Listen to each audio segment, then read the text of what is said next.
Perhaps, she thought, a neighbor is in distress. But when she saw the people with the gray and tragic faces standing at her threshold, looming out of the mist and fog, her knees buckled. They did not have to speak a word. She knew. She knew exactly what they had come to tell her. "Oh, my God," the old woman managed as she fell. Pitifully, she began to retch, throwing up the whiskey that had helped her find sleep the night before. Her son-in-law, John Hill, watched, but he did not reach down to pick her up. Although a doctor, he lacked the will at this terrible moment. One of the friends who had come with him, another physician, knelt to help Ma.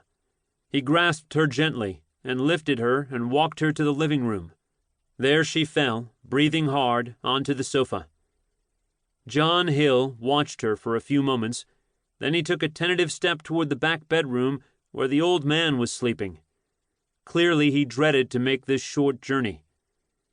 It was not Ma's nature to command anyone, for she was a woman who lived an obedient step or two behind her husband and her daughter. Her world was their shadows and drawn blinds. But now she threw out her hand with an edict. "Don't wake Pa," she said urgently. "For God's sake, let him sleep. This is the last night he ever will." And they all sat and waited, fearfully, for Pa to wake and rise and hear the news. 2. He was a paradox, the old man, Pa. With one clenched fist rising in the direction of the beyond, he cursed God, for he had no tolerance for the foolishness of religion. Yet with the other, he touched, in wonder, one of his most beloved possessions, an ivory Madonna that Christian warriors had borne through the Crusades, her back smoothed and worn from the frightened kisses of those seeking divine blessing. With one breath, he scoffed at the notion of an afterlife. "An awful lot of SOBs sit on the front row of the church house," Pa often said, "and if I had to spend an eternity with them, you couldn't drag me into heaven with 6 mules." But with the next, he likely as not would tell of his fascination for the ancient royal houses of Egypt and his knowledge of their elaborate preparations for the journey to the other side. When Joan was tiny, she often sat in Pa's lap and heard him speak of Radames and Nefertiti and Tutankhamun. They tell me that old King Tut was buried in a coffin that weighs 2,400 pounds and is pure solid gold.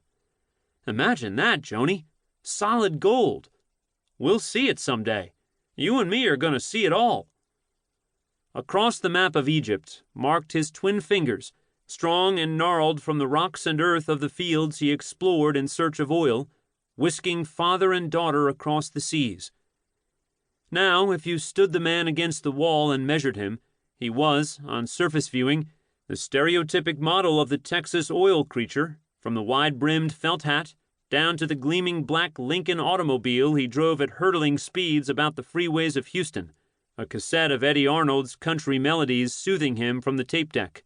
A quail had slight chance if it flew past the sights of his shotgun, nor did many wide-mouthed bass swim on if they chanced to nibble at his line.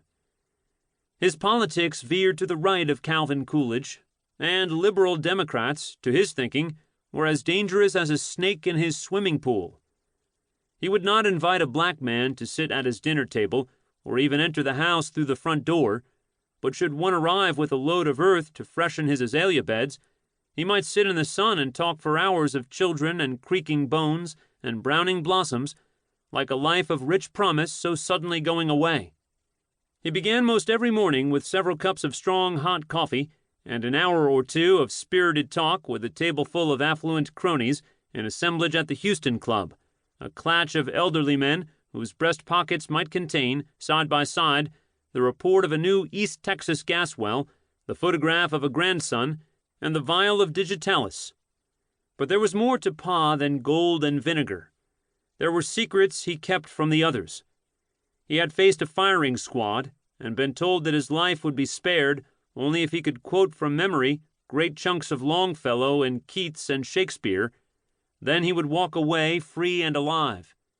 He could read a little Greek and Latin and might hold his own in the company of scholars.